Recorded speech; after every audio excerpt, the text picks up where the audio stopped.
Hi, നമുക്കിന്നൊരു പായസം ഉണ്ടാക്കാം. ഞാനിവിടെ 1 കപ്പ് പച്ചരി കുതിർത്ത് വെച്ചിട്ടുണ്ട്. 3 മണിക്കൂർ കുതിർത്തതാണ്. ഇതിനെ നമുക്ക് മിക്സിയുടെ ജാറിനകത്തോട്ടൊന്ന് ഇട്ട് കൊടുക്കാം. അതിനുശേഷം നമുക്കിതിനെ ഒന്ന് അരച്ചെടുക്കാവേ. ഇതൊരുപാട് ഫൈനായിട്ട് അരയ്ക്കേണ്ട, തരിതരിപ്പോട് കൂടി അരച്ച് നമുക്കിതിനെ വേറൊരു പാത്രത്തിനകത്തോട്ട് ഒഴിച്ചു കൊടുക്കാം. എന്നിട്ട് നമ്മൾ 2 കപ്പ് വെള്ളമാണ് ഇതിനകത്തോട്ട് ഒഴിച്ചു കൊടുക്കുന്നത്. എന്നിട്ട് 2 കപ്പ് വെള്ളം അതായത് ഇത് ലൂസായിട്ടിരിക്കണം കേട്ടോ. 2 കപ്പ് വെള്ളം ഒഴിച്ച് നല്ലപോലെ ഒന്ന് ഇളക്കിയതിന് ശേഷം നമുക്ക് ഗ്യാസ് സ്റ്റൗവിലോട്ട് വെച്ച് കൊടുക്കാം.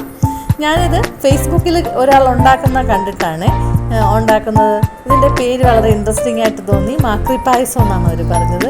പക്ഷെ എന്തിനാണ് മാക്രി പായസം എന്ന് പേരെന്ന് എനിക്കറിയത്തില്ല. കാരണം ഇത് കണ്ണൂരുകാരുടെ ഒരു ഡിഷാണെന്ന് എനിക്കറിയാം.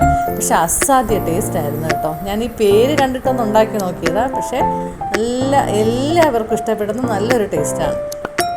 ഇതൊന്ന് കുറുകി വരപ്പോഴത്തേക്ക് ഞാനിവിടെ ശർക്കര പാവ് കാച്ചി വെച്ചിട്ടുണ്ടായിരുന്നു. ഓരോരുത്തരുടെ ഇഷ്ടം അനുസരിച്ച് മധുരം ചേർക്കാം. എന്നിട്ട് അതും കൂടെ ഇതിനകത്തോട്ടൊന്ന് ഒഴിച്ച് നല്ലപോലെ ഒന്ന് ഇളക്കിയെടുക്കാം. എന്നിട്ട് ഇതിൻ്റെ ഫ്ലെയിം ഒന്ന് താത്ത് വെച്ചതിന് ശേഷം നമുക്ക് 1 കപ്പ് തേങ്ങയും കൂടെ എടുത്ത് അതും കൂടെ ഒന്ന് മിക്സിയുടെ ജാറിനകത്തോട്ടിട്ട് ഒന്ന് അടിച്ചെടുത്താൽ മതി. ഒരുപാട് അങ്ങ് അരഞ്ഞു പോകണ്ട. കാരണം നമുക്കിത് കഴിക്കുമ്പോഴത്തേക്ക് കടിക്കാൻ കിട്ടണം. ഇതിൻ്റെ തേങ്ങയുടെ ഒരു തരിതരിപ്പൊക്കെ നമ്മുടെ വായിൽ കിട്ടണം കേട്ടോ. എങ്കിലാണ് നല്ല ടേസ്റ്റ്. അതും കൂടെ ഒന്ന് ഒഴിച്ചു കൊടുത്ത് ഒന്ന് ഇളക്കിയെടുക്കാവേ.